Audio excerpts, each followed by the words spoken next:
हा बाहेरच. हा बाहेर काही प्रॉब्लेम नाही म्हणा. बाहेर काय होतं माहिती आहे का, आधार कार्ड आणि ते लागत ना. हा तेवढं आहे.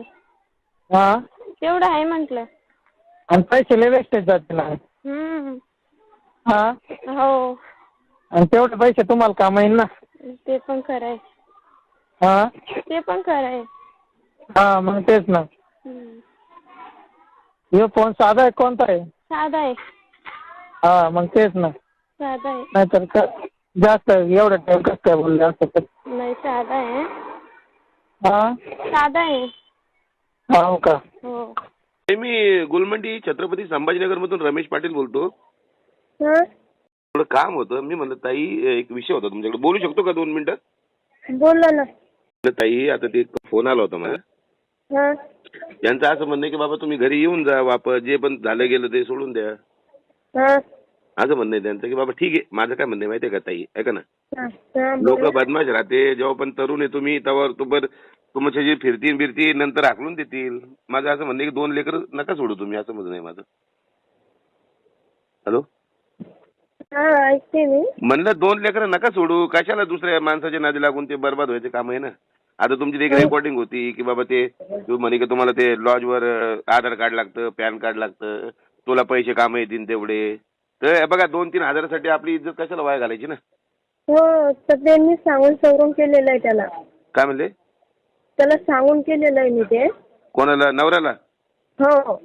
काय म्हणजे?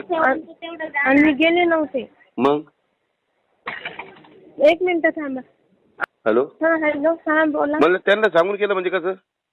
सांगून म्हणजे ते मला लय मजबूर करत होता. त्याला मी काय म्हणलं, मला मजबूर करू नको तू. कधी म्हणजे लफडं करायला का?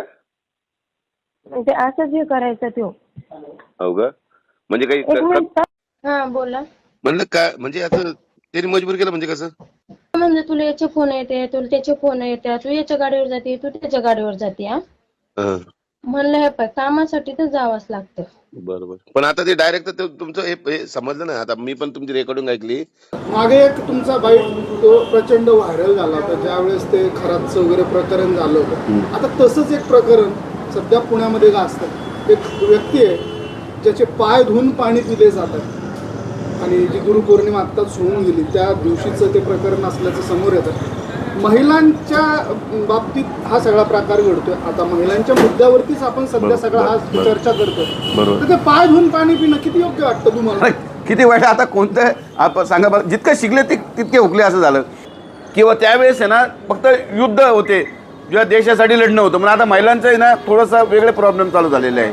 आणि हा आता तुम्ही पाया धुवायचं काय बोलतात राव. खरात बाबाचं तर काय धुवून पिले तुम्ही, पायाचं काय ठेवतात. आता असं वाटू लागलं की ते प्रसाद जो आहे आता भेटणं बंद झालं आणि फक्त चड्डीमध्येच प्रसाद मिळतो असं वाटतं मला.